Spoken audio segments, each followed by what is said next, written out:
This is a narrated retelling inspired by the book Godzilla on Monster Island. The story has been reimagined for narration and presentation. Now, let's journey to Monster Island. This place is known as Monster Island. At first glance, it looks like a tropical paradise. Warm sands, tall palm trees, and bright flowers stretching across the land. But beneath its beauty lies danger, because this island is home to creatures far beyond human understanding. Many giant monsters live here together, including the most powerful of them all, Godzilla, the king of the monsters.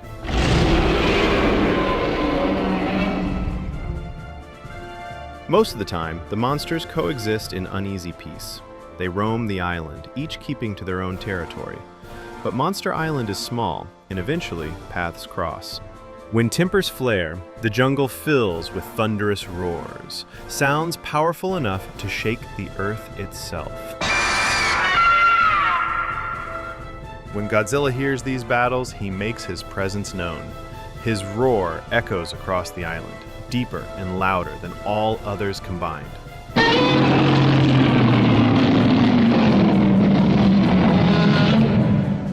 At once, the fighting stops.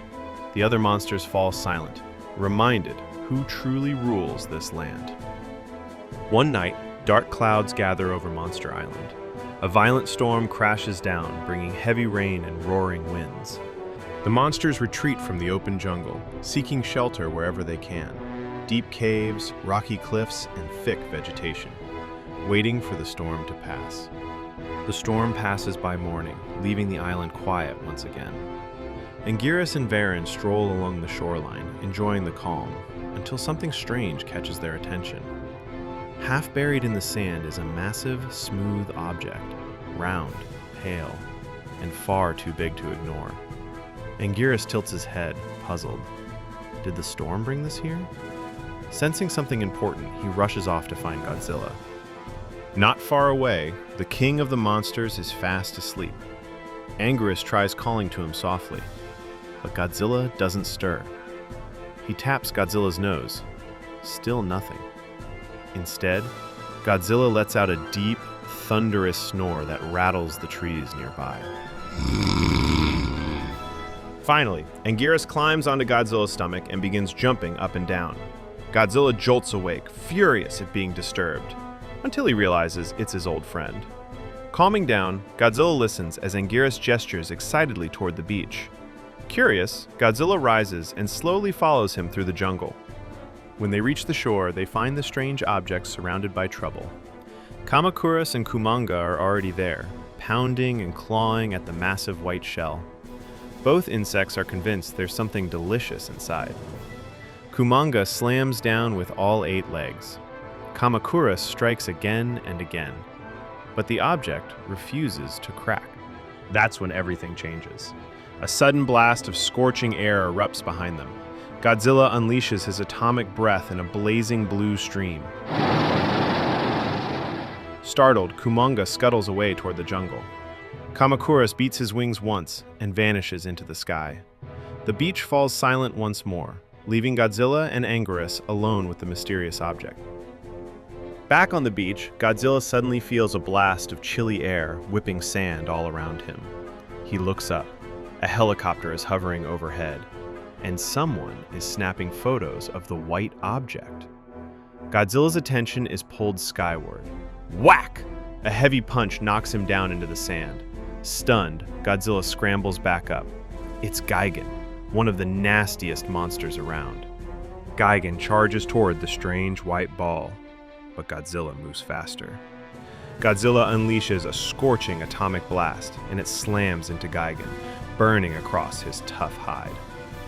Gigan roars and staggers back. Godzilla fires again, and this time Gigan spreads his massive wings and rockets up into the sky, escaping into the clouds. Hours pass. Godzilla and Anguirus stay close, guarding the strange object, but the sun beats down and the heat becomes too much. Godzilla decides to cool off. He wades into the ocean, deeper and deeper, until he disappears beneath the blue water. Anguirus watches, and suddenly realizes he's alone.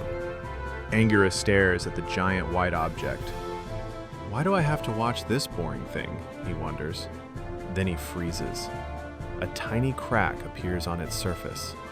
Anguirus leans closer, and as he watches, another crack forms. Then another. Anguirus's eyes widen. Something is happening inside. Meanwhile, far from the beach, a helicopter crew arrives at a hidden floating lab. The scientists have been watching the island's monsters for a long time, and now they're focused on one new mystery, that strange giant white object. It looks like some kind of enormous cocoon, the lead scientist says, and we can't let the monsters destroy it. He turns sharply to his team. Get that cocoon out of there, and prepare Mechagodzilla. Back at the hidden laboratory, scientists rush to prepare Mechagodzilla for deployment. At last, the pilots climb into the control chamber inside its head. Launch Mechagodzilla, the head scientist commands. As the sun begins to sink, Anguirus grows uneasy. Godzilla still hasn't returned. Suddenly, a massive shadow sweeps across the sand. Anguirus looks up and sees Mechagodzilla hovering above him. The metal monster's cold yellow eyes glow as its steel body shines in the fading light. Without warning, a powerful atomic blast fires from its mouth, slamming into Anguirus. He cries out in pain. A second blast follows, knocking him off his feet. Just then, Rodan swoops in. He circles the robotic giant, striking at its head with his beak. Mechagodzilla lashes out, sending Rodan tumbling through the air. Anguirus and Rodan are no match for this enemy. They desperately need help. Rodan speeds across the ocean, his massive wings whipping the sea into white foam. Below the surface, Godzilla erupts from the water and sees Rodan flying wildly. Something is clearly wrong. When Godzilla reaches Monster Island, he is furious. Mechagodzilla is attacking his friends. Godzilla charges forward, knocking the metal monster off balance, then unleashes a powerful atomic blast straight into its chest. Inside Mechagodzilla, alarms blare. The pilots shout that they're losing power fast. Smoke pours from the robot's limbs as it lifts off and retreats into the sky. Whew, that was a close call, the monsters think, once Mechagodzilla finally disappears from sight. Suddenly, crack! A loud sound makes everyone turn around. The giant white cocoon begins to split open. The monsters hold their breath as something colorful slowly emerges. A massive moth spreads her wings. Her name is Mothra. Mothra lifts herself into the air, her powerful wings carrying her skyward. Bright reds, yellows, and oranges shimmer and glow in the evening light. The monsters have never seen anything so beautiful. Mothra looks down at Godzilla and smiles. A gentle mist, like golden snow, falls from her wings, drifting down over the monsters below. As it settles, it fills them with warmth, happiness, and wonder. All of the monsters gather together around Mothra, welcoming her as one of their own. Side by side, they stand quietly and watch the sun sink below the horizon. Monster Island feels different now. It feels complete. This is Mothra's home now, too.